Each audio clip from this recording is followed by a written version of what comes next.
Why, hello there. Oh, hey. Hello. How is everybody out there? Could you get your drink out of the way, please? Sorry. Since there's not enough to share.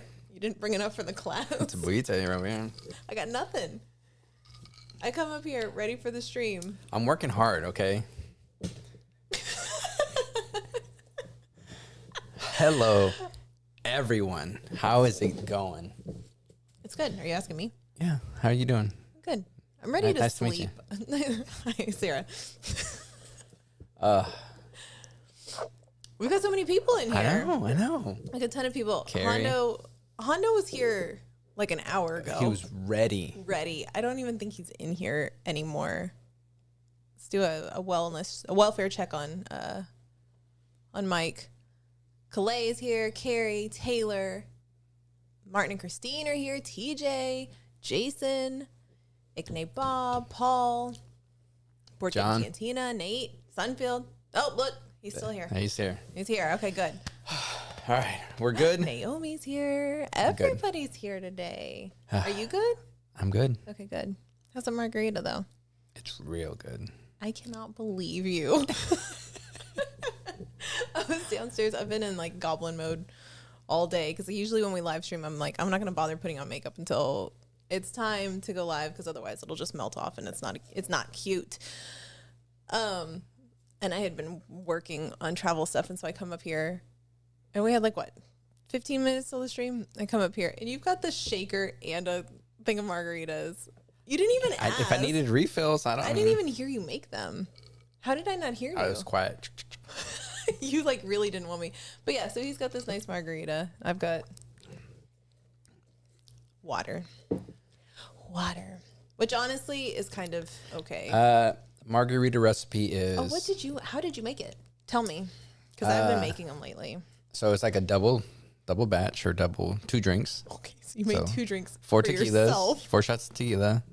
Not 4 shots. 4 ounces. 4 ounces. Okay, that's a different. So it's 2 shots because it's 2 ounces. Yeah. So 4 ounces, 2 ounces of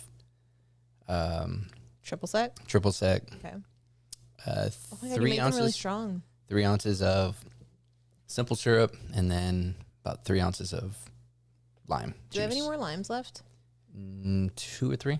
Okay. So, simple. Little salt the rim. Simple. Good to go. New hope has to get back to work. Get back to work. 7 o'clock over there. Work them hard over there. Working my main margaritas. What are you gonna have? Yeah. Ugh. You know what though? We'll get... Ooh. I think I've consumed enough alcohol in New York City to get me through like the rest, like to the Thanksgiving. Probably. See, I can't stop because then it'll be like withdrawals of how much the volume it was. Oh man. Julie's here. Maybe you guys will give us the secret about Mosh announcements. We couldn't break Dano. I am the keeper of the secrets. I will not. But I know Hondo's here in the chat, so he's giving secrets. Then I have somebody else that like you guys don't know is involved yet. That was like, so can we? I don't know if they're in here. They're like, so can we announce this yet? I'm like, no. Like, stop. It hasn't even been a week since the last one. Like, everybody's excited. Let's calm down. I mean, let's still like enjoy the one we just had. Yeah, right? We haven't even like fully processed it. I mean, if only we had taken pictures. Oh my gosh. We're the worst. Okay, so do you want to go? Let's go into. Well, let's catch up. Okay, let's catch up. Let's go back to the last episode. We'll rechat while we're going. Yeah. But I think it was an important episode. Yes. Because we said goodbye to Star Cruiser, or we said so long. So long. And we put it out there to the big groups of like, hey, what impact did Star Cruiser have on you? And we had a ton of people give, and you asked for like a 2-3 sentence, like, hey, like just So what a a quick jerk. I'm but like, everybody, 2 to 3 sentences. they couldn't just say like, can't. this is what it meant. Yeah. It just meant so much to them. And there was so many like heartfelt stories in there that us being like, when I was editing it, I was telling you, I was like, oh my, like, we're just like there's a ton of a ton of stories. Like there was like nothing I could like edit around. Yeah. So it was I had a tough time, but yeah, it was good. It was a good episode, and the thing was like we barely got through like a fraction of what people wrote in, because I think we ended up reading like maybe 20 comments, but there was people just keep adding to it even still. Like there's well over 120 I think at this point, people that have commented on it. Yeah, if you want to get in your feels, like just go in there and start reading. Oh, reading those. Yeah, so. It is, but it's beautiful. It's beautiful, the impact that it's had on people. So if you're in here and you want to tell us what impact it's had on you, we are happy to talk about it. I know, Carlos, we are going to talk about that. Yeah, we'll talk about it. Talk about it. Yeah, we can talk about that. But yeah, Martin made me cry on that episode. And I think that's like the only time I've cried. I think that's the only time I've cried since we left Orlando. I mean, I think the thing is like, if you were able to sit with each person and they gave like a testimonial of like what it meant, I think like it would bring you to tears. it would hit you in the feels. Yeah. But yeah, I think that was the craziest thing, like realizing afterwards, is when we were talking about it, the smallest thread was Star Wars, like that got everybody to go to it. Right. After that, it was so much other stuff that was there and connected to people. So I think that's the most wild thing, is like you came for the Star Wars, but you left with, friends, family, and everything in between. Yeah. So. No, very true. I know it's changed me in a very big way. And I can't, put the spotlight on me. Let me move my water out of the way. Sarah's not good about, anytime you you have to call it out when it's on you. I know, because I feel like I've been spotlighted. And that's why I can't take pictures of you, because like you can't have a candid picture. No. You have to be looking at the camera. So here's the other problem: is I have a very unpleasant resting face. And so any of the candid pictures you do get of me, they're never good. But yeah, Star Cruisers had this huge impact on me as a person. We touched on it in the episode, and like we didn't dive too deeply, I feel like, on the changes for you and me, because we had Martin and Christine on, and I didn't want to we've got guests on, let them talk, and I'm also reading all of these comments, but it's been profound. And I feel what I've been saying lately since then is like I feel like I'm living. I'm not just alive anymore, right? Like I'm able to appreciate all of these different people and all these different walks of life, and all because of this one experience that we've gone and shared, because it was so emotionally charged that you feel like you've come out the other side friends. And in most cases you keep up with all those people. Like, we don't talk to Tall Paul, but anytime we've seen Tall Paul since then, we're like, Tall Paul, like you feel this camaraderie. And it's a really beautiful thing. And especially we'll get into it with Mosh, but there were a ton of people that had nods to Star Cruiser at Mosh Eisley. And I was not expecting that in any way. Yeah. I mean, speaking from my end, I think the biggest thing for me, I felt like I was able to, get past, break out of a couple shells that I had. Like a turtle. Like a turtle, yeah. Or like an onion. Onion shells. Yeah, an onion shell. But no, just feeling more comfortable, with even doing this, right? Being able to talk and more freely. I think that's the biggest thing. And it's it wasn't a thing of I couldn't do it, within our, when I'm having a conversation with you, but it's feeling comfortable enough that, I'm not self-conscious that, there's people watching, or, something like that. Or just meeting people. Before, that was a lot more difficult. Whereas now, as long as we kind of have that same vibe, then, then I could have a conversation. Yeah. And just getting past it. I think before there was more crippling anxiety. Whereas like now it's like just a little bit of anxiety. Like a limping anxiety.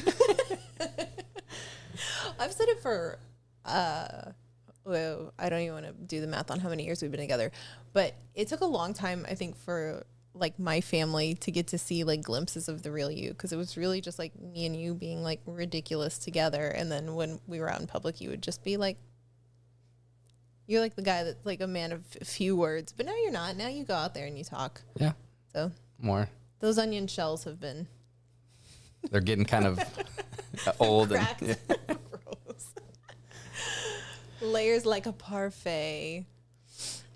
Let's see. Mark says, how many years will it take to process still unraveling stuff from May 4th? Feeling it, every feeling in the spectrum. That is, it's a lot. It feels like,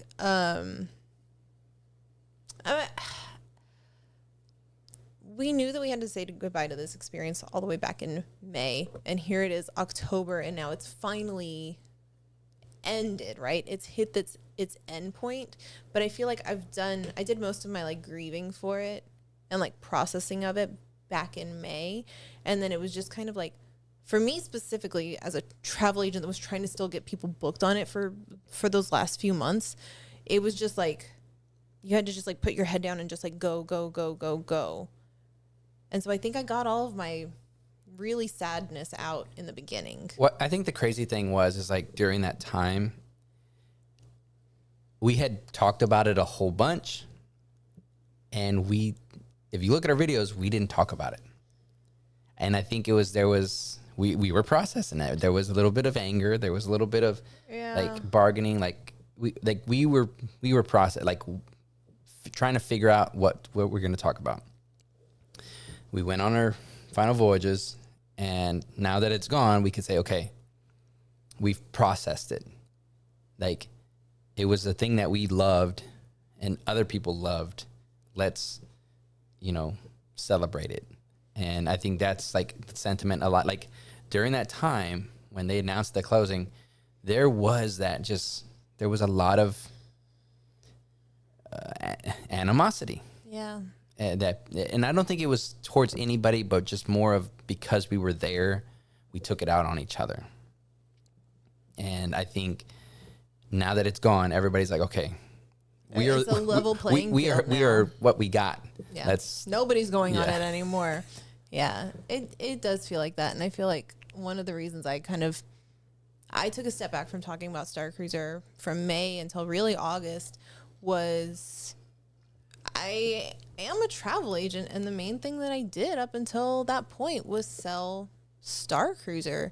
And so it felt icky to me to post about Star Cruiser when it wasn't something it was never about the money and the commission. It was about helping Star Wars fans. And I think that was the hard part. It was like once you went, you're like I love this thing, love going to it. Yeah. And it was like, that's what you wanted to, like, you wanted more people to experience that. Yeah. And, yes, you're selling it, but yeah, I want you to go and enjoy it. It really was. And like my whole mission statement, because I can't sell Star Cruiser anymore, so I've had to reevaluate like what my mission statement is. And I had to do a training on it. When I went to my travel agent summit last month, I did the marketing training on it, and it was like, what is it? What's your value proposition? What's your niche? Who is it that your audience is? What do you want to help them do? And then is there a specific way you want to help them? So for me, it used to be helping Star Wars fans live out their Star Wars dreams on the Galactic Star Cruiser. The first two pieces of that hasn't changed for me. It's my audience and who my people are Star Wars fans. I still want to help them live out their dreams, and I've got to figure out other ways to do that. But ultimately, I still want to help Star Wars fans. And that was my whole thing, is it was never about the commission.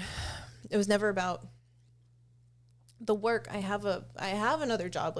It's not something that we relied on. It was just something I genuinely was passionate about, because it did so much for us, and I wanted it to do that for other people. But then after May, when it wasn't available to sell anymore, and I couldn't help people do that, I'm like, well, I just feel gross posting about something that people can't go to any. I can't help them in any way. I mean, like, you pick up cancellations here and there, but I can't just pick up the phone and call like I had been able to do the week before. Yeah. And so it felt weird. It just felt weird for a long time. And then once we went on our August voyage, I'm like, then it clicked to me, and I'm like, we all know that we can't, like, it's so rare to get on a voyage at the very end. Like, I felt like then I was abandoning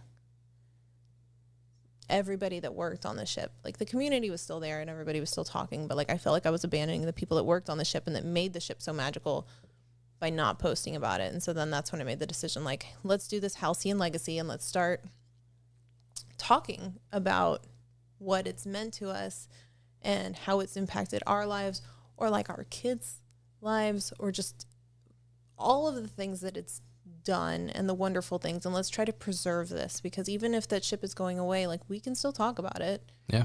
And that it's okay to talk about.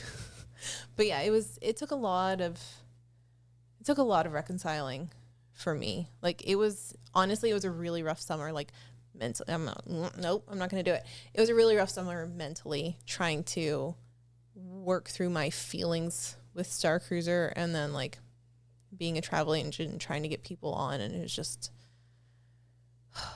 at least now, like, I don't know, like, there's peace about it. Like you said, everybody's on a level playing field. Like, there's no like competition or like animosity anymore, like it felt like there was at the end of May. Yeah. So that's good, at least. Let's see. Paul says, aside from us honeymooning there, getting the whole family, we have from Star Cruiser became a huge part of our life, a massive part of our lives, but a huge part of TJ and my relationship. It's true. I'm sure you're like us. You just talked about it all the time. And then Rob, the fact that I didn't get to go back and say goodbye, have closure, that will always hurt. Happy for the people who got to go back 4, 5, 6 times in the last 2 months, but some of those posts hurt. Yeah, I mean, and that's, you know. I get that. Yeah. I fully get that. Like, it's a hard thing, because, you know, where was everybody when they weren't filled? I think that's the, you know, this is the old feeling stewing up, is like, where was everybody at when it wasn't filled? Right. Yeah. If they were able to sell out the last, when they announced this closure, where was everybody at? Yeah. So and that's not directed at anybody, no. Like, specifically. It just means, like, if it could have sold out in its final 4 months, then it could have been at 50% capacity for 8 months, which would have helped prolong it, possibly, right? I mean, we don't know. We don't know. We don't know, but I think the thing is like, you know, if it would have sold what Disney was wanting we wouldn't be in the predicament we are, and we could have gone and enjoyed ourselves, you know, more. Yeah. Katie says, thank you for posting. It was one of the only ways, along with other videos about it, myself and my family were able to experience it. And I mean, I think that was, for us, from our side, our big thing is like, we were always hopeful. And so we never posted like spoilers or story, anything like that. Yeah. And now it's like one of those, like, like, you know, that story is going to be in the ether.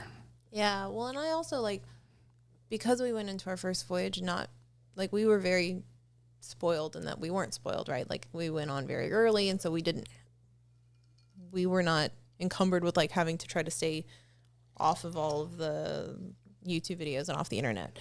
But I think because when we experienced it the first time, we didn't, like, we were so delighted by all the surprises that we were like, well, you don't know what to. That. Yeah, you didn't know in the beginning. But we're like, we don't want to ruin that for anybody. So when we would go back, we would take video of it, but I was like, I'm never going to post about this because it's, in my mind, that's a spoiler. Yeah.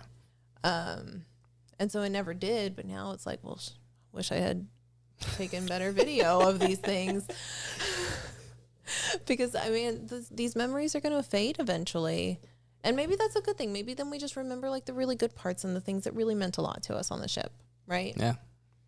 Who knows? It's a hard one, for sure. Who knows?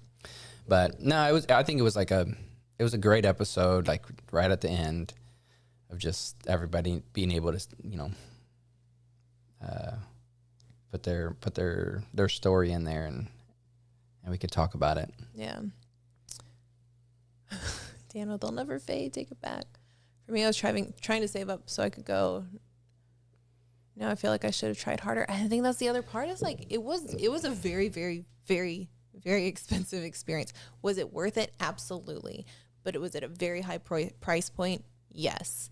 And that's what's unfortunate is like there was 18 months and nobody knew at the beginning that there was only going to be 18 months to experience this thing. I mean, we had just gotten off the May voyage. Yeah. We were like riding that high of like, hey, we're going to do this every year.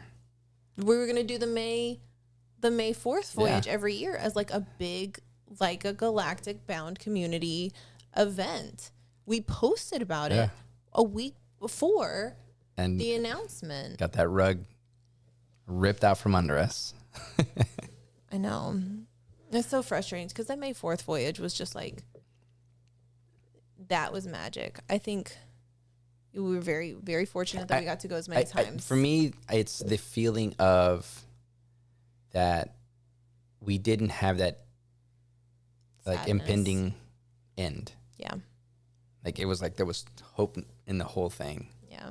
So you just went in and enjoyed it. You weren't trying to do everything. There wasn't one last time. There wasn't people vying for stuff. It was just enjoy it. Yeah. So I agree with But that. I think this is a good time to talk about that. Was it the wrap? The wrap up? The wrap? That article that came out that most of us have probably read and seen, that Star Cruiser sent surveys out, or Disney sent surveys out about Star Cruiser afterwards and did a whole like NDA thing, asking questions about characters. I'm conflicted. Okay. I'm conflicted on it because what I've said from when just the thought of him closing it and then potentially reopening it. Yeah. They're not going to bring back what we had, what we fell in love with. Right. They're going to bring back a third of that experience. Mm-hmm. My thinking, it's going to be a dinner show. It's going to be like a hoop-de-doo. 2 a night. You get a dinner show. You have characters walk through so you could point and take pictures, and then that's it. Yeah. You don't make a connection to these characters. That is my prediction of it. Are we going to go? Most likely. Absolutely. Most likely, I'm like, absolutely, we will. But I think the thing is like, it's not going to be what it was. And it's going to have the people that didn't go and say, I don't know why everybody liked it. What's the big deal? What's the big deal? Yeah. And people that did go, they're going to like, well, this is not anything near. So you're going to... it's a lose-lose. You're going to... I don't even know the word, but like you're going to lose on both sides. Yeah. You're going to lose on both sides. Yeah. Because like everybody that went, they're going to be like, I'll go once, but yeah, that's it. Yeah. And the people that went, they're going to like I could see why this closed because it was crap. Yeah. So that's just my thinking. We'll see. I would like to see it come back like how they were going to do in October, where it was just going to be the weekends and they were just going to do 2 voyages a week instead of 3 to 4. And I think that would have helped. I think it would have helped with capacity because the demand wasn't there. But why did they give up on it? Who knows? I think it was a knee-jerk reaction. It really was. I think so. I don't think it was something that was in the works. So, let's see. But yes, so going back to the article, let's kind of wrap up on the wrap article. Essentially what it was, I didn't read the whole thing and I feel bad because Brooke was on there. She was talking about. But I think Brooke was like on the last part of it and I didn't make it that far. Well, I think that she that was the same sentiment that she had. Was like, it's going to come back, and it's just not going to be what we fell in love with, basically. Yeah. But what they were talking about is that, so for Star Cruiser, just in general, if you went and you were the lead guest, there would be times when you went and you would get a survey to fill out. And it was a very lengthy survey, but it would ask for things like, what did you think about the different parts of the ship? What did you think about using the data pad? What did you think about the different characters? What did you think about the different types of staff? So like going into the Chandrilla collection and shopping, or what was the wait staff like in the Crown of Corellia or the Sublight Lounge? All these different things. What did you think about bridge training? Like, it went through every single thing in there. And they were basically, that was the survey to see like how successful they had done. And sometimes you got it and sometimes you didn't. It seems like what happened towards the end here, and the people who were on the final voyages, they got a different survey that was saying basically what, and I don't even know what the survey was, but I think it was like insinuating like, what is it that you liked about Star Wars or about Star Cruiser, and what could continue? What would you like to see going forward? And so it made it seem like there was hope that this could come back, but also I don't think it might be that literal. It could be like, what was it that you liked about this immersive experience that we could take for other immersive experiences that we're going to do going forward, right? So, yes, Star Cruiser could potentially come back, but they could just be using it as market research for if it something doesn't, else. If it doesn't, that's like that's what every survey is for, is like to find out what you liked about it, what you didn't like, and and for the next project. We may not see anything that comes out of that survey for like another 5-10 years on the parks, And it may not even be in the parks. It may be at Disney Cruise Line. It may be somewhere else. So yes, they did these like special Justin, surveys. Again, that's where I don't see them doing a weekend type of thing, because they've got to keep the lights on for the rest of the week, and someone's got to pay for those lights, i.e. us. So it's not going to be something where it's just, this many times a week. Yeah. They may have downtime of like a weekend or like 2-3 days just to like refresh it for whatever reason. Yeah. But I don't see them saying, here's potential money they can make and let's keep it closed. So I don't know. I'm optimistic. I mean, I would love it to come back, but I'm also a realist, and you have to look at it,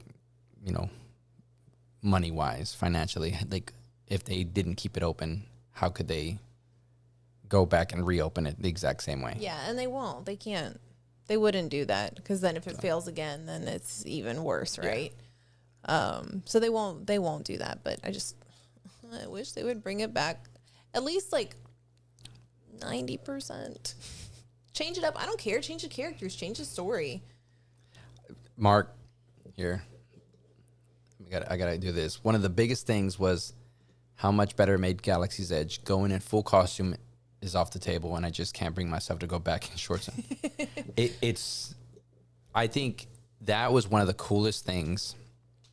And if they decide like, okay, that's not the case, but have more Star Wars nights, I think that's an easier thing to accept. Like, let us go in costumes into Galaxy's Edge. Please. Hang out, just walk around in costume. We'll pay extra. I mean, that was the coolest part. That was the coolest part, where we could just like, have Mandalorians, people in armor, like just, walking around. Like, that was a cool, And Olga's, everybody was dressed like it was like a full cantina of people dressed up. Yeah. Give us that at least. Yeah. I think that would be cool to do a Star Wars night, because if people are going to dress up, because for the most part, especially now that there is the Star Cruiser community that has been conditioned to make costumes to go, I think it would be very different than what you saw like Star Wars night before, where it was just people going to experience these things. I think now a lot more people would dress up. And so you would see that. Well, they never had a Star Wars night with Galaxy's Edge. Not with Galaxy's Edge on Batu East, Yeah. right? On Batu West, we went, but we didn't dress up for that. Yeah. Well, kind of, a little bit. Yeah. A little bit. But how cool would it be to be like in Batu and more people than not are dressed up in costume? Yeah. Not costume. Yeah, just In your persona, yeah. in your character. It's not a costume. You are that person. Oh, I mean, man, that's a whole nother thing too. Is like, you know, there was no. Everybody was making their characters. We were our characters. Yeah. There was not. I'm Han. I'm this character. I'm that. Like, it was my character that I got to be, and it didn't matter. Yeah. So. I think that was funny is like when we made our characters for our first Star Cruiser, everybody's like, what's your backstory? What's your backstory? And lazily, I was just like, I'm a galactic travel coordinator. Because I was like, I don't want to come up with something I'm going to forget. I think that's what a lot of people did. They took an aspect of themselves that they maybe felt that they couldn't have, they couldn't say out loud. And they just, were able to shout it to the world. Right. And I think that was the thing, is like, you were able to take that little bitty thing that you had protected in you, and you got to put it out there and put it out in the open, and not be feared, not fear it be criticized and ridiculed, because it was like, oh, that's my character. Yeah. So, and then there was a confidence that you put out about like what you were doing. Look, So. Paul, who is a tattoo artist, says I did mods at a shop on Tatooine. I mean, that's how easy it was, right? Like, it was wonderful. It was wonderful. And the thing was, like, me being a galactic travel coordinator, yeah, that's not my day job, but that was, like, the piece of me that I really enjoy. Like, that's more of my passion. And so I got to just, like, expand on that, which was, like you said, it was the piece of me that I got to pick to, like, Star Warsify and amplify. Yep. Carlos, that was cool, even for someone like me who went to the park to see Mandos and others in Batu, brought life and atmosphere to Galaxy's Edge with more characters. And TJ, I felt like it was just who I imagined myself as in my head. Yeah.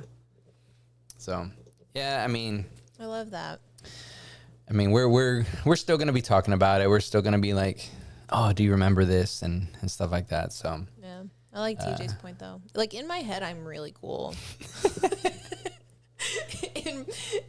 in practicality, it's like, nah, girl, you wear leggings 90% of the time. Oh yeah, they were talking about Star Wars Nights. So yeah, Star Wars Nights in East, the last one, somebody said Solo, which I think is right. We didn't go to that one. The one we went to was the Rogue One when Celebration was in Orlando. yeah, It was like 2017, I think. 17. Oh, you're talking about The one we went to was okay. in 2017, and then there was another one for Solo, Yeah. but we didn't go to that one. But I mean, that's the thing, is like, do they have to be that far between? Obviously not, because how many years has it been since then? It's been 4 years since the last one, probably. Yeah. I mean, yes, we did have a pandemic, but you just bring it back 2018 for Solo. Oh, look at that. Robert met Justin and his family at the Solo one.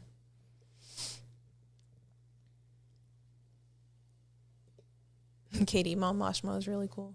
Mom Moshma never went on a Star Cruiser. She only goes to Mosh's. None of my like Costumes. weird characters. Yeah, those are all like Mosh characters.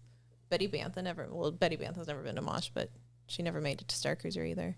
That's the con. Oh, and I've got The con costume. God. I gotta tell you, I'm ready for the next Mosh already. I already have my character name. Oh man.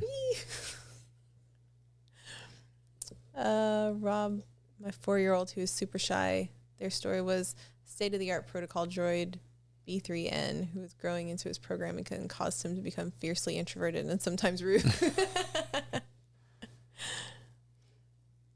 Crazy question. Do you think they'll make a separate Star Wars park because of the growing popularity? I know Disney bought land in Texas. I would love that. I think a lot of people would love that. I don't think so. I wouldn't hold my breath. But here's why, and like kind of harkens back to the episode that we did on, I forget what we called it, but basically like there's not enough Star Wars in the parks. We've had a couple of episodes about that, but Disney Cruise Line's not doing Star Wars Days at Sea anymore. They stopped doing Star Wars Nights. They don't have the Jedi Training Academy anymore. Like they've gotten rid of a lot of things. To me, you know, like I don't know business, and I don't know like the inner workings of what's going on. Yeah.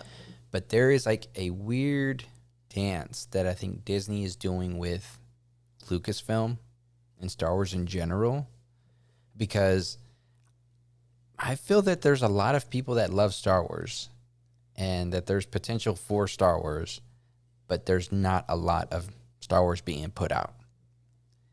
And it's just weird to me that if I had that IP, I would try to put out as much Star Wars as I can. But I think everywhere. they did that, and but not fatigue. No. I'm not talking about movies. I'm talking about like parks. I'm talking about like a variety. Not just like don't throw everything into like the theaters. Throw it into the parks. And I think they were trying to do that too, because they were building Galaxy's Edge, and they were making all these movies, and they had Star Wars. Like they were trying it, and I think because there was fatigue in the movie theaters, they were like, ugh.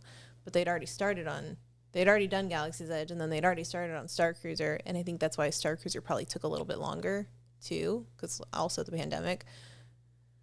But now it's like, well, if they felt like the movies were a failure and we haven't gotten a new movie in however many years, and now Star Cruiser is a failure, do they see that as Star Wars at the parks being a failure? Well, that's what I'm saying. So like, but they're like, they're always trying to catch up, because they're like, okay, now there's nothing. Nothing. So well, like, I mean, we've got Galaxy's Edge, but do we? I mean, why? Because it says fried chicken instead of Endorian tip-yip. So it's just. Ooh, the comments are flowing. Brooke got in here. Brooke's writing an article. Late to the stream. Agree with not giving weight to the rumors. Yeah, I mean, we have no way of knowing if it's going to come back, right? Like, just because they sent out a survey, that could mean any number of things. Would it be fantastic if it came back? And if it came back the way it was? Yes. But we need to make peace with the fact that it's probably not going to happen. It can come back in other ways, and we can, as a community, we can help it come back in other ways. Yeah. And we can keep the community alive, but we're not going to ever be in the atrium with Captain Keevan and Sammy and Lenka and SK and all you. I don't think that's going to happen. Robert says there are people that are building a Star Wars Mosh Eisley town. I can't ever say Mosh Eisley correctly now. Mosh Eisley. Mosh Eisley. In the desert of California, growing more every year. All right, Brooke. Oh, no. We've angered Brooke. We got here just in time for my favorite rage topic, Star Wars being continuously erased from the parks in DCL. Have you gone on your rant publicly yet? Because I know that we've ranted about it privately many, many times. You have to call Brooke off the ledge. Like, hey, Brooke, come back. TJ says there's weird rules for Star Wars and Disney that collide, though, when we tried to get... Oh, yeah. Paul and TJ were trying to get married, have a Star Wars wedding. They didn't want Star Wars. But Lucasfilm won't allow for weddings with Star Wars. Like, you can rent, and that's what they ended up doing, is they had an R2 at their wedding, but it had to be off-site. So it, like, couldn't be anything, like, official. Yeah, but that's like anybody, right? Like a Mosh Eisley. Let's see. Oh, that's cool. John says, when we were there in full costume, we broke out a sabacc deck on a cargo crate and played for almost an hour and just wallowed in the atmosphere before going back on board. Fantastic. Felt like we lived there. That's really cool. That's something that I didn't do. I felt so much go because I wanted to be back on the ship that I'm just like, finish your mission. I wouldn't even read my data pad. And I think that's probably why I'm like, so like, why were we doing this? Okay, whatever. Because I would just like tap through and then like pick whatever answer you're supposed to pick. Justin, the real problem, the people in charge of Star Wars have not been paying attention to those that actually love Star Wars, and I don't mean that in a trite way.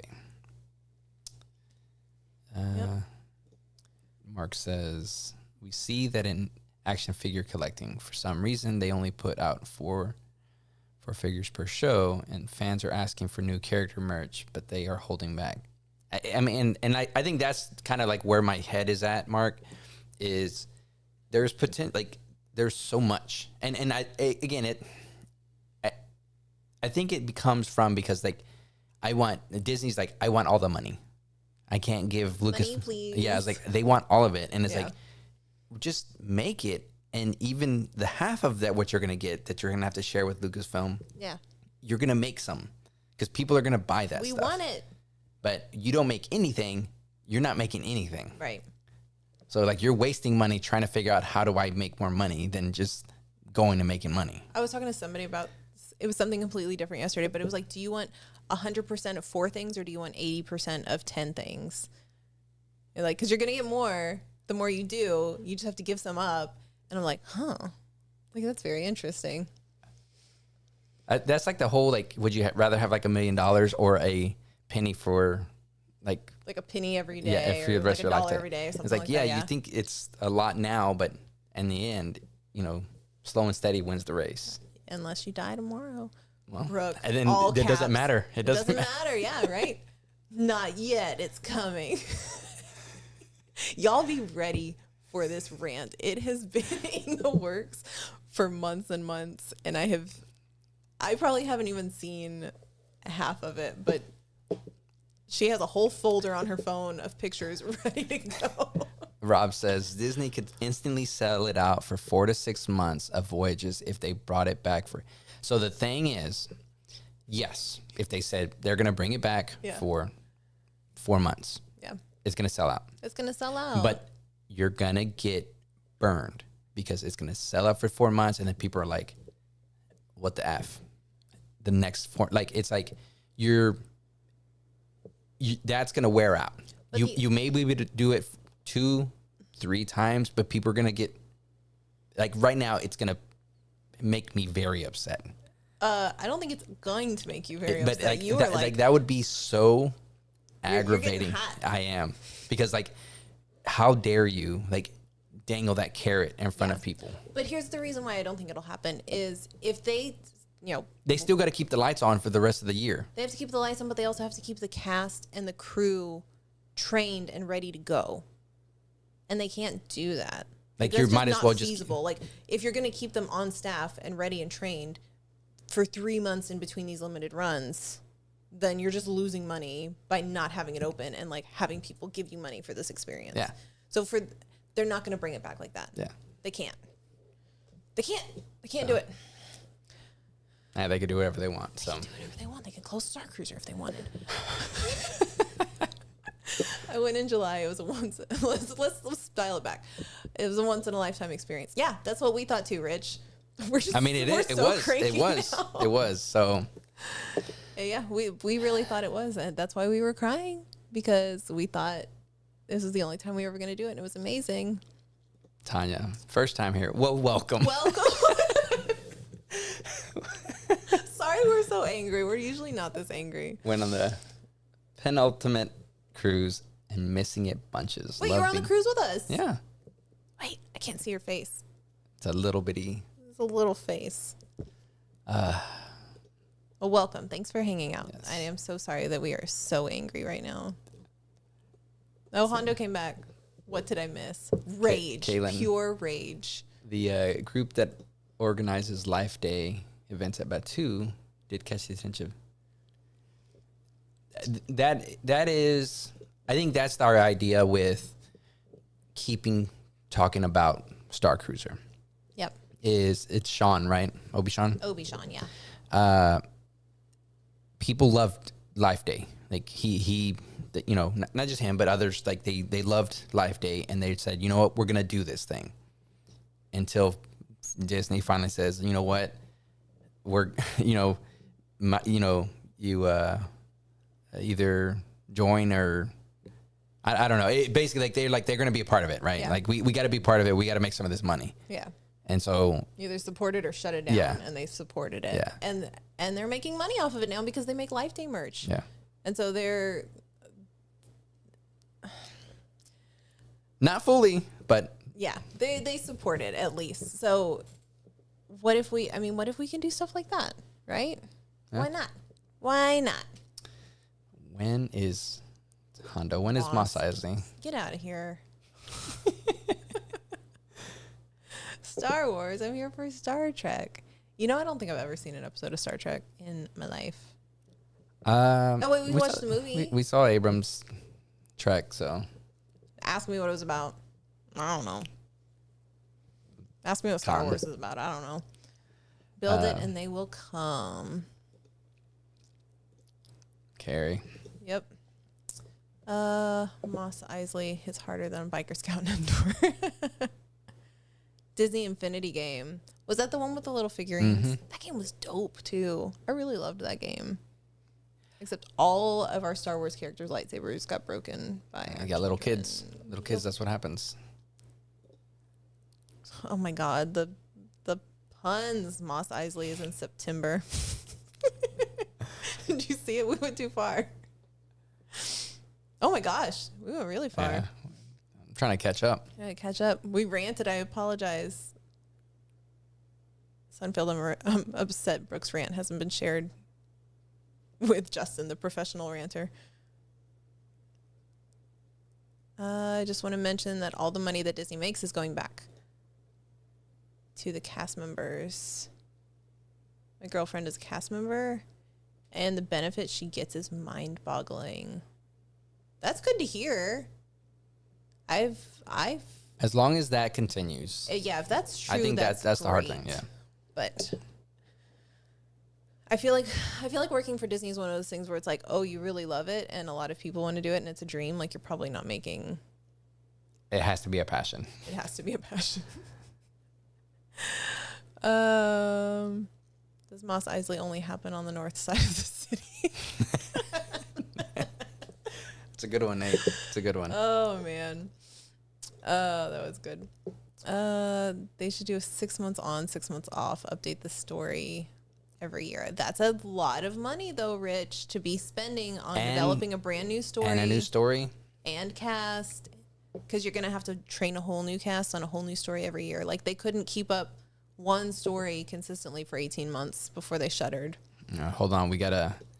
Tanya says, Oh, I no. was on the cruise with you guys. Oh. I'm angry with you. Angry with us or at us? Oh, wait. Are you angry? Yeah.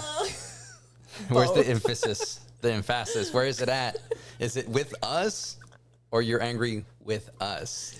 We have to clarify that a lot. Like, if we start getting really passionate, I'm not mad at you. I am mad towards you. There's nobody else I was here the for me one to with be the mad. fair years. Me and my Oh, I son. remember that. I remember you. Okay, yes. It would be the Disney Vault for experiences. I mean, that's where it is. That one gets you. Yeah. Taylor, sorry for betraying the ship. I forgot that you betrayed us all, Taylor. I mean- and like in the call outs at the end, they were like, Taylor. We're like, Everybody was just like, how dare you? oh, hold Back on. The vault. John was on the legendary voyage in the hurricane when the cast members were allowed to stay on board with us. I think we got to know them better than on most other. Wow. Yeah. That would have been cool. Like a little slumber party. Yeah. Oh my God. I would have, as much as they would have gotten so sick of me. That's all I feel like I did on our last voyages, was just like go run around and hang out with the crew the whole time. Okay, we're good. Everybody, we are good. Tanya is with us. With angry us, not together. against us. Okay. If you're not with us, you're against us.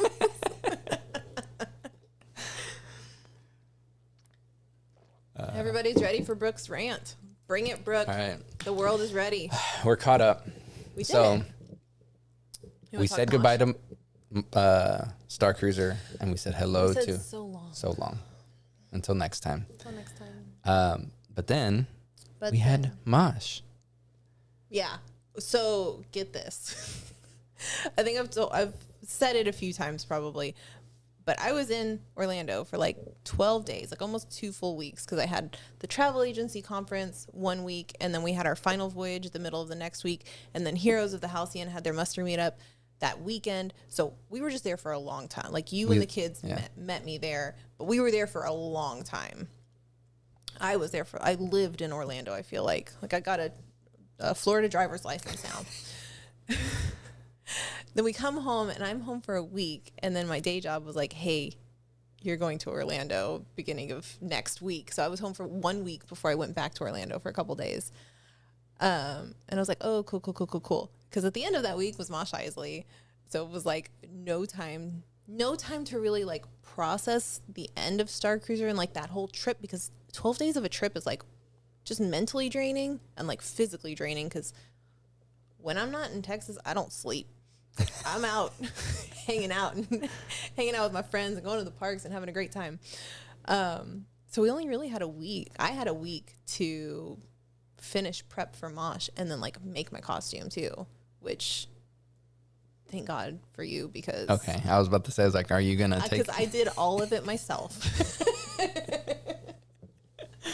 No, thank God for you, because I was stressy messy that whole week, because I was like, I mean, if I don't have a costume, I don't have a costume. It's not a big deal. But I had like such a great idea, and then I wanted to be a Jedi Statue of Liberty, and so it became Lady Liberae. And I was like, okay, we're gonna pull this off. I'm like, do I just go buy a costume and dye it? I'm like, I'm only gonna use it once. Like I was annoyed. Like we could just make one, and so you made my costume for me. I think the night before I went back to Orlando.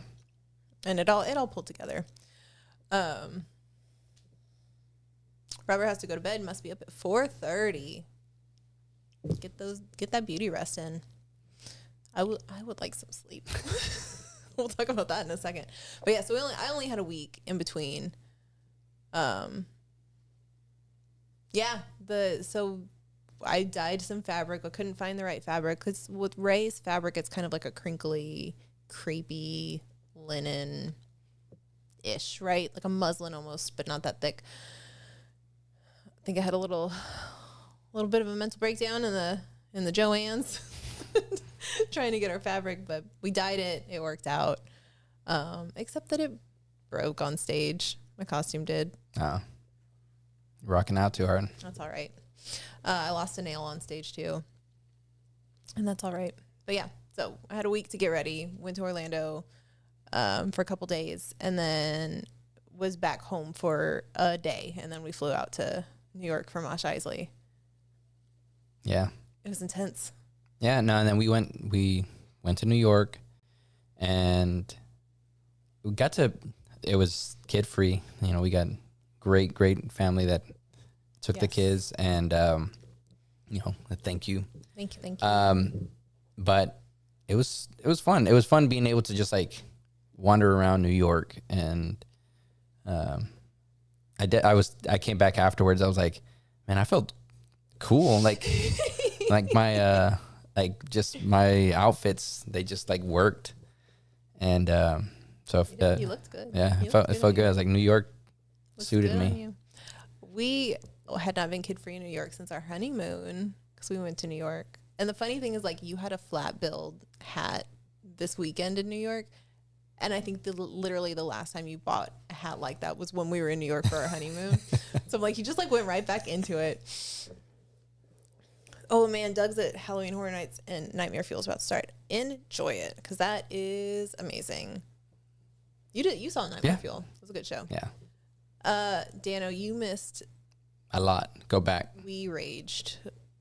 We ranted for like a good 20 minutes. It was cathartic.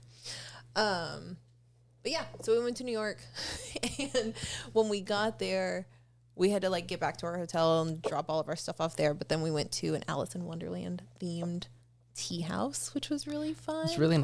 I think that part of it that I enjoyed so much, and I talked about it the rest of the evening, was it was so different than just going to like a restaurant. It was very weird from how our evening ended. It, like our beginning and our end of our day could not have been more different. But it was really nice. So our friend Ben from Orlando flew up to New York to come to Mosh Eisley, and he was like, "Oh man," he's like, "We're gonna go have lunch at this Alice in Wonderland themed tea house," and like he loves Disney too. So we're like, "Yeah," but it was lovely. Like all the mismatched like tea settings, and then they bring out like a pot of tea for every person. We had tiny tables, and there was like 7 of us, I think. Yeah. But the food was really good. We had BLTs with blue cheese on it. It was like a true it was like tea. like tea, like a Yeah. little scones and stuff. They did have a burrito on the menu though, and I want somebody ordered. I think Brooke, our friend Brooke, ordered a burrito, Alice's burrito. But yeah, it was fun. It was super funny. Rob says, "Final Star Cruiser thought, did everyone see Once Upon a Studio? The scene where Mickey looks at Walt is how I feel sitting in the hyperspace lounge on the Wish, seeing the Halcyon fly by." That short got me. It like Spartan kicks me right in the stomach, man. It was good. It was really good, but we were sitting there watching it like the little bit with Mickey looking at Walt. I was just like, like tears, and then I think I cried the whole rest of it. It was really cute. Did you shrink or grow? I grew probably 5 pounds over the weekend. No, they didn't have. It was just normal food. It wasn't. Yeah, they just had like theming on the walls. On like, the walls, like yeah. paintings and stuff. Yeah, it wasn't like a true, like the food wasn't. The food was normal. It was normal food, but it also wasn't like completely like tea house food where it's just like cucumber sandwiches and stuff. Because when Ben was like, "Let's go to a tea house," I was like, "Oh, okay. I trust you." Okay. Well, I think the thing is because typically like, you think it's like having tea is like stuffy. snacks. Yeah. It's like it's smaller meals, but this was like a full, like you were able to eat like a full meal. Yeah. So that was enjoyable. And then we had to ride the subway to get there, and so we rode the subway back, and then we went and hung out with our Roosevelt's crew for just like a tiny little bit, but then our friend, this was a funny story. Pinky's out. Steven had his pinky out the entire weekend after that. The birthday shots backstage at Mosh, Pinky's out. But when I was in Orlando, I went to the parks before my flight. I had like a few hours to kill before my flight. So I went to Hollywood Studios, and I'm sitting there and at Baseline Tap House, and I think this is the beauty of Disney is it's like the equalizer. Yeah. Like everybody goes like We all love it. if people love Disney, they're gonna be at Disney. So it doesn't matter like where you're at, like you're gonna see somebody that you know. Yeah. And So I'm sitting there at Baseline Tap House, and it's kind of like on the corner. It's like on the kind of next to the entrance for Galaxy's Edge, and I see a rare Roosevelt's shirt walk by, and it was the MegaCon exclusive from earlier this year, and I was like, "Oh man, that's an exclusive Roosevelt shirt." And then I look, and I'm like, "That's our friend Aaron," and he was on the May 3rd voyage, and that's where we met him, and we hung out with him on the voyage. All of our friends are because of Star Cruiser, really and truly. And so I was like, "What are you doing here?" I was like, "You're supposed to be in New York for the Comic-Con this weekend." He's like, "What are you doing here? You're supposed to be in New York for the Comic-Con this weekend." I was like, "Well, that's fair." And so I sat there and hung out with him and his friend Trisha for a bit, and we just hung out, and he was like, "Yeah, he was the guest of honor at a vodka party on Friday night, and it was Friday, October the 13th, and Aaron is like a big deal, not a big, well, he's a big deal. He's like in that really paranormal, into like paranormal stuff and like spooky stuff, and so he was going to be at this party, and so we went out there Friday night, and it was cool. We had like tarot card readings, and like 4 people broke glasses, and they're like, "This is really spooky. This never happened." You broke a glass. No, I didn't. You broke a glass. Oh man. Oh man. I think you were number 3 of the night. Oh, you know what? It was one of those like because I was like somebody put it close to me, type of thing. Somebody else's. But yeah, we went to that. That was cool. But it was just like, it was pure happenstance that I happened to see him at Hollywood Studios. He's like, I'm going to be at this vodka party. I'm like, send me the details. And then we went out to that. Yeah. And that's the crazy thing about, like, especially like having an event like the Comic-Con, you know, there's like a lot of things happening. We don't live there, but I'm assuming that they have things that happen on a pretty consistent basis. But we were able to go from like event to event to event all weekend. Did not sleep. Yeah. So Did not sleep at all. Did anyone have a Ted Lasso reaction at the tea house? No, the tea was No, it was actually good. It was good tea. We had like what was it? Like white raspberry champagne tea, which it didn't have alcohol in it, but it was really good. Yeah. And then we had, I think, a passion fruit tea because we're like, oh, is this kind of but like they didn't, like, they gave us sweetener if we needed it, honey. So Dan, y'all were in rare form once I found you Friday night. We'll get to that part. So started the day going to an Alice in Wonderland themed tea house. Then we went and had drinks, and then we went to this vodka party. And then we went to an immersive burlesque show. we love immersiveness. This was all Justin Sunfield's doing. Yeah. But it was at Sleep No More. And if you know any of the like Star Cruiser lore or origins, like Sleep No More is an immersive experience. We've never done the full experience. This was like the only taste of it that we've had. But the Sunfields have done it. They've said it's amazing. We wanted to go to it, but we were not there long enough to make the time to do it. And so instead we went to the burlesque show in the building that it's in. So it's like they have the Sleep No More experience, and then they had this burlesque show. I think do they also have a magic show? I think I heard, but it's like it's somewhere else. And then there was a bar at the very top of the building. And so we went and we met up with a larger group there. I had drinks beforehand, and then they call you into this burlesque show, which was kind of like I think that the part of it that's we're plenty immersed. I think the part where it's like immersed is like it isn't a stage and you're just watching it. Yeah. It is like it's kind of like a bar. It's like dance you're floor in type. Yeah, it's like you're in a bar. But it's like things club. are happening around you. Yeah. And that was really there was no other. They build the show around you. Yeah, there was no like immersiveness beyond that. Although when it first started, and there were like male dancers that came out first, and when it first started, there's music playing, and they're like trying to get you to like move, and so you and I were dancing, and they grabbed our hands and like made us dance in the middle, and then they took us to a bar and just like serve shots to like us and like 4 other people. And they're getting the party started. They don't tell you what's in it. You're just like, okay. And then you go watch the show. But yeah, it was cool. Honda says, Honda was there, your attention is pointed somewhere. They're building the second performance behind your back. Yeah. No, it was fun. It was a good time. It was fun, and we were there with like 20 people. I think that's crazy. That's where it comes to, is like it's a show that you could enjoy, but being able to be with friends, it just makes it like 10 times better. Yeah, because like there's just like the laughing and having jokes. I didn't get secret shots. Yeah, we got secret shots, but it was very sketchy because when they brought us over there, oh my gosh, the shots. And they had like a whole tray that they brought out.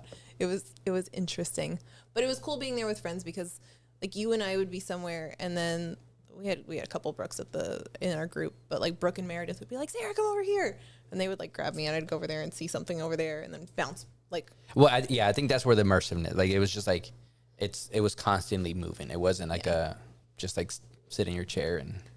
And also, I've never been to like a burlesque show, but I don't feel like this was. It didn't feel like a burlesque show. I mean, I haven't, but I don't think, Mike, it's fine. Mike, I think she's looking at me. Carrie, I hope everything's good. Good night. Yeah, it was like a cabaret. But yeah, that was fun. And then the funny thing is that because we had to like reroute to go. We went from the hotel to the vodka party to the burlesque thing, but it was like each of them were further away from our hotel as the night went on. But we ended up walking back to the hotel by the end of it. I'm like, how did we get back all the way back? I don't remember walking that far. Yeah, I mean, we made some stops. I know that. We did make some stops. So, but we found met up with Dano long ago. at like 1 or 2 a.m. I don't even know. I mean, it was a night. It was a night. But then, so that was the first night. Then the next day we got up and we packed pre-orders. We went to, did we do that after or before we went to the con? That was before. Oh, we went and got pizza. We got corner pizza and liquid IV. But we went and got pizza, and then we all like crammed into one of the hotel rooms and packed pre-orders and just like game planned for Mosh. And we didn't have badges for everybody to go in, so like the few of us that hadn't been into the con yet, like we went into the con and did some promo work. Yeah, we did walk to the bar. But we did some promo work there. We got to go see some people that we wanted to check out. We didn't get to see everybody because it was just like, and it was raining the day of Mosh Eisley. Yeah. The weather was like miserable because it was cold. Crazy thing was like the day before was great weather. The day after was fantastic weather. Just the day of Mosh Eisley was like... It was terrible. It was cold. And it wasn't like raining all day, but it was just like making everything wet. Yeah. I was soaked like all day long. So we sold Mosh Eisley hoodies because these, which are like these super sick like Roosevelt's hoodies, like they're wonderful and they're super stretchy. Ours got delivered to our mailbox the day we arrived in New York. So we didn't have ours with us. But they're kind of thin. Like I don't think they're not for what's it called? Like super cold weather. But we were selling Mosh Eisley hoodies as well. So like as soon as we started packing pre-orders, we like all pulled out a Mosh Eisley hoodie and I'm like, that's what I'm wearing today. But then we walked in the rain for like 45 minutes. And so I was just like damp like all day. Yeah. I was like, anytime I hug somebody, I'm like, I am so sorry. I am so damp. I apologize. But yeah, we got to see a little bit of the convention. I thought this one was interesting because it felt, I'd never been to Javits Center, but it was set up very different than any other convention center I've seen. They have a lot of levels. Yeah. I think that was the thing. Is like they were like open to each other. Whereas I feel like most convention centers, the levels aren't open to each other. Yeah. So that was cool. But it was chaos. There was a lot. Yeah, there was a lot of people there. There was a lot of people there. But yeah, we didn't get to go see everybody that we wanted to see. That was kind of because we were only there for a few hours. Yeah. And then it was time. It was time for Mosh. We went and had a family dinner with Roosevelt's. And that was really nice. And then like the calm before the storm. The calm before the storm. We didn't go to the Roosevelt's Insider meetup that was like right before Mosh Eisley because, like I say, I like to have 2 hours to stress out about my makeup. We went back to the hotel room, and that's when Dano took that picture of me with my sleep mask on taking a nap. I was like, I'm going to lay down for 20 minutes. I'm like, I don't even care if I get sleep or not, but I'm like, I'm going to put my eye mask on so it like blocks out any light. But then you and Dano were still like talking and hanging out. So like I didn't sleep, but I did get to, I switched off for a little while. Yeah. And then I did my hotel room yoga to try to stretch my body out. Cause it was just like, we just didn't sleep. Like it was a lot, but then it was time for Mosh. But so here's the thing, doing an event like Mosh Eisley, where we had a lot of things that we had to bring in New York City, like trying to figure out the logistics of that was just intense. I think that was the most difficult part of New York. It's just like logistically moving things, merch and stuff around, as opposed to like everywhere we've been, like we've been able to just like put it in storage. Whereas like this one we were on the street. Yeah. On the sidewalk with everything. So we thought we had like covered our bases, and we're checking with like the hotels because we're like, we're going to have this big shipment of, we had like Culture Fly subscription boxes that we were handing out like to people that came, like they were just free. You could take them. But that was like how many boxes was that? Like 9 boxes. I think it was a lot of boxes, 9 boxes, and they were big boxes. But we had checked, and we're like, can we store these here? And they're like, yeah, absolutely. And then they were like, no, you can't. You're going to have to put these in your hotel room. And we're like, we're already 3 adults sharing a hotel room in New York City. Like, and now we've got to put these 9 boxes in a room. And then same thing with the merch. We had to put the merch in somebody else's room because we didn't have, it was just like a whole thing. And then you had to lug them like up and down, and the elevators are real slow in the hotels, and we couldn't park the van that we had rented. And so we had to, it was just like, I feel like we just spent most of the time like trying to either going park up and the down. van or like going up and down the elevator, trying to move things around. It was interesting. But we had an event, and it was good. Well, we did, yeah. And the actual event is, this is all the lead up to the event. This is like the behind the scenes of it. The event itself was good. It was a later start because the venue had an event that night, and so we basically had to wait until that event wrapped and they got out enough that we could go in and start setting up. And so there was like, we were having to do a lot of like, no, that's ours. Don't touch it. Don't touch it. But the venue was really cool. Like the way it was laid out was really neat. And we went with like a lower. I think the part that, because it was started later, I think the part that I wasn't crazy about is like that we typically have that cocktail hour, and that's like the time that you could go out and like hang. And so like people that do come, you could go and like say hello and just kind of like have little convos before. This one was like, there's not that time. So it was just like, get in, get the merch, and let's get to partying. It was like all business. It truly was, because like we did not get into the venue until it was almost time for doors to open, and so it was just like, whoo, we were flying in there. I said Dano snores too loud. He doesn't get a bed. He can sleep on boxes.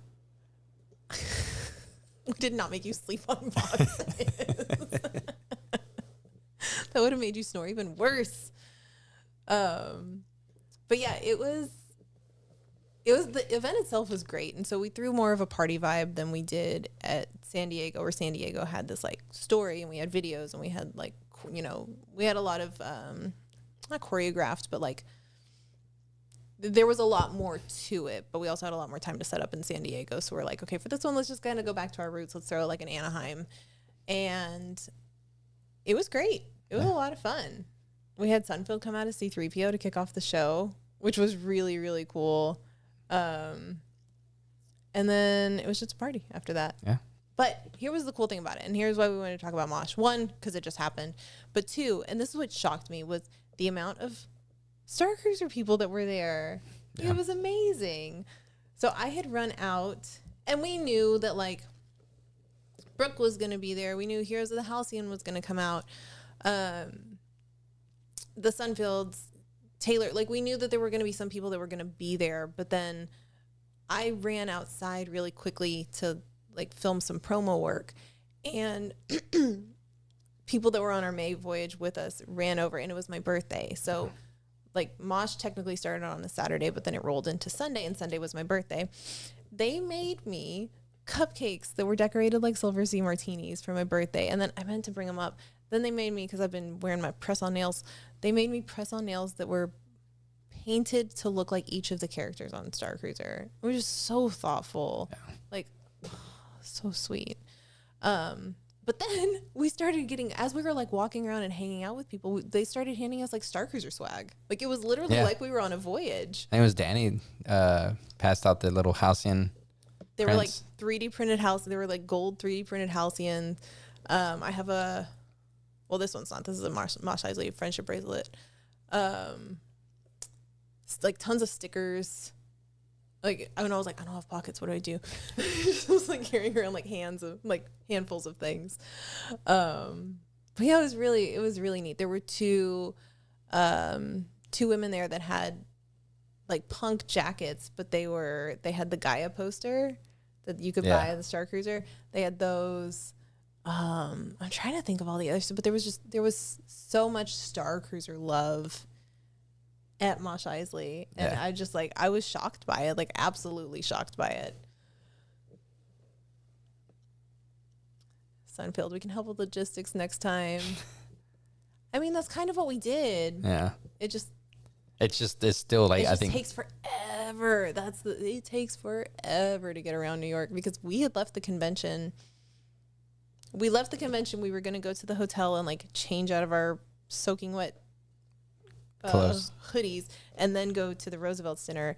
And we changed halfway through because the timing of it, we were like, no, let's not even stop. Let's just keep going. And because it's only like a couple blocks. It was far enough that we didn't want to walk in the rain. It was like maybe 20 blocks or something, but it took like an hour to get there. We were just like, oh gosh. So everything is just slow. It's just, there's so many people there and that's the only way you can get around. Mm-hmm. It was, I mean, I guess there's subway too, but I did have a great birthday, Galen. It was fun. We stayed up way too late. We had way too much fun. But the nice part was like when Mosh was over, it was just like, that was it. Like we didn't have, like you didn't bring Rex, so we didn't have to like break down a ton of stuff. Like everybody chipped in and we were able to just like really quickly get it wrapped up. Break down. We got to take our own Batu transport from the venue to back to the hotel because we rented. It was essentially like a box truck. It truly was like a Batu transport, and we had all the stuff loaded in there. So that was a good time. Yeah, that was funny. But yeah, that was it. And then the next morning we got up and packed and came home. Yeah, said goodbye. Back to normal life. Back to normal life, and then we've been back to normal life all week. Yeah. We still have not caught up on sleep. I'm getting there. I'm getting close to it. I'm feeling better now. I think we went to bed early last night, but like last night was rough because I was in all day workshops for my day job, and I think I came home and like sat down, and like as soon as I sat down, I napped. It was like 8:30 at night, and I'm just like, shirt has a best garlic. It's Roosevelt's. So Roosevelt makes they make their button downs in these patterns, but they just came out with these hoodies, and they're really nice because it's not like a sweatshirt hoodie where it has the pocket. Like it's truly just like it has a hood, but it's more of kind of like a performance long sleeve. So I recommend it. Use a new email address and get 20% off. Tanya, are you working for Mosh? Because that's a perfect segue. Wish I would have known about Mosh before now. I'm so behind. Next time. Well, the next Mosh is going to be in Orlando. Yay! So be prepared for February 3rd, Saturday. It's around MegaCon weekend. So Mosh Eisley is a con after party. That's what we've been trying to do so far. One of them wasn't because we did it around the When We Were Young Fest. But yeah, it's Star Wars, it's emo, it's pop punk, it's dressing up, it's singing your heart out, it's moshing, it's lightsabers up in the air. Like it is a great time. There we go. Heath's coming. Booked his hotel today. So yeah, the next one's gonna be in Orlando. It's gonna be at Sun on the Beach. It's gonna be a really good time. Like we already have like all these ideas. I think most of them are around like costuming, but we've got all these ideas for things we want to do. Yeah. So I've got to. Thankfully, I feel like we have a little bit of time to like relax, but not really because we're in the third week of October. But I think that's the thing is like there's that. Oh, it's so far away because we just finished this one. Like the next one's gonna be so far, but like we have to start getting on it. Yeah. So. Do you want to hear the crazy part though? You know this. They don't know this. I will be on a cruise ship the morning of Mosh in Miami. Oh, so yeah, it's gonna be interesting. I was trying to figure out today. I was like, how will I get from Miami to Orlando in time for Mosh? I'm not walking. How am I gonna get there in time? But there's trains, and one of the people that I'm going on the cruise with is from Orlando, so I'm good. Yeah, with the holidays February, it literally is right around the corner. Like I was looking at Halloween costumes for our kids today. I was like, oh no, like that's coming up. Yeah, it's gonna be here pretty quick. Yeah. Katie says you can take the Bright Line back up to Orlando. Yeah, I think that's probably what I'm gonna do. It seems like it'll be the fastest. I looked at flights too because it's only an hour flight. But I feel like with the whole having to go to the airport and check in and all that stuff, I'm like, I think I'd rather just take a train. Take a nap. Heath, you're just letting it all. You're telling everybody where you're going to be. But yeah, it's going to be fun. I don't think I'm going to be able to go to the con at all, which is funny because like we plan these around conventions and we love going to conventions, but it feels like the more Mosh Eisleys we do, the less time we get at the convention. This one we made we said, hey, we need to go in there, but it was like a short time in the con. But I think that's the hard part, is just like being able to go and do everything that we need to do. Yeah. And the other thing is like the very first one we did was around celebration. It's like we knew we wanted to be there for that. All of the other ones where it's like MegaCon, New York Comic Con, San Diego Comic Con, like they're cool, but they're more generic conventions. And so it's like, okay, like when we went to this one, I'm like, okay, each convention definitely has its own feel, but they also all feel very similar. Right? Yeah. Like you kind of start knowing what to expect and what exhibitors to expect. And like we're never at the cons long enough to really like go see panels or any of the other stuff. So we're really just like walking I think that's around. the biggest thing, is like we don't get to go to panels. Nope. But yeah, so that's it. It was a very, very, very crazy last 4 weeks. Yeah, it's like a full month of just like travel. So. It was intense. I still have not unpacked from New York. I'm like, I don't need to wear any of those. I'm in leggings. Like, I don't need to wear my party clothes. I'm good. I'll unpack it when I get to it this weekend. But yeah, so we're home for a little while. And then the next one on the books is Life Day in Disneyland. Yeah. So that'll be fun. So we mentioned it at the top of the stream, but there's Obi-Shawn puts on this like whole thing for Life Day. Like there are scheduled activities and there are carols that they sing, and I don't even know all of the things that they do, but we were like, well, let's go do that. Like we want to still be part of this community and we want to keep this community alive. Like if there's something that's going on, like let's go take part in it. Yeah. And so there's a few of us that are going out there to go do that and go hang out for Life Day, and then get to enjoy West, because we've heard West is best. I mean, they had some droids out there this last month. We didn't even talk about that. Yeah, so. Can you believe that? I can believe it. I saw it. We're done raging. We're done raging. We were gonna, we got so good. You're gonna be going on what, Dano's show coming up soon? We're gonna talk about the cruise. Dano? Talk about the cruise. Yeah, we'll talk about the cruise. We can mention it a little bit briefly here, because I have been working on the cruise like a lot lately, booking people. But yeah, so the Life Day event in Disneyland, that's something that just like already exists. It's been going on for a few years now, and we're just kind of like, hey, let's go participate in this really cool thing that's already established. We have decided to make a holiday out of the opening of Star Cruiser, which is March 1st. So we're going to go on a big group cruise together. So it's the Galactic Bound, which Galactic Bound is an effort between us and Dano to just kind of keep this community alive, and used to be to talk about all things Star Cruiser and Galaxy's Edge. Now we're just down to Galaxy's Edge. But we're going to go on a group cruise together. So it is March 1st through the 4th on the Disney Wish. I've been like very, very busy booking that ever since Star Cruiser closed. We announced it. When did we announce it? I think end of June or beginning of July. And there was a big rush then. And it's been pretty steady booking since then. And then once Star Cruiser officially ended, huge uptick again of people that want to go on it. So been working on that. It's cool because it is a community event. So it's not something that like falls on like us or Dano to coordinate all of these activities. It's kind of like, hey, we're all going as a group together. Like, yeah, I think that's the thing, is like there's not going to be anything that Disney's not going to give us anything. You know, they're not going to, have anything for us, but we could just show up and, we go have some drinks in hyperspace, go hang out. Yes. I'll be ready to drink by then. Yeah. By March, I'll be ready to drink. we go into Castaway Key and, take up a whole spot over there and, take a big picture or something.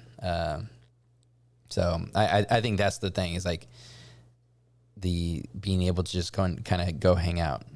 Hang on the decks with, people and. Yeah. And that's the thing is like I've had people ask like, and we'll get into it more for like when I'm on Dano's talking about it is like, we're just going on a cruise. Like, let's just enjoy, like maybe for once, hear me out. We just relax when we hang out together because we never do that. Like Dano jokes that like he only snores whenever he's like really, really tired. And I'm like, every time we've shared a room with you, dude, every time you've slept around us, like you are snoring. And he's like, well, every time I'm really, really tired because we just go nonstop. And it's like, so it will be nice to be in a relaxing setting for once. So I think we will be doing stuff. Oh, definitely, John. John says costumes in hyperspace. So they have the Pirates Night. So wait, let's address this really quick. We're going to address it on Dano's thing, but let's address it here since we're already talking about it because Brooke says try and stop me from wearing a costume the entire time. There are costuming restrictions on the ship. So you can bound. I'll just say that for now. You can bound, and then when it's Pirates Night, we just all dress up as space pirates, right? So just know the guidelines. Yeah. TJ said she might come out to Life Day. Please do. I have not seen you in months. It would be wonderful to see you.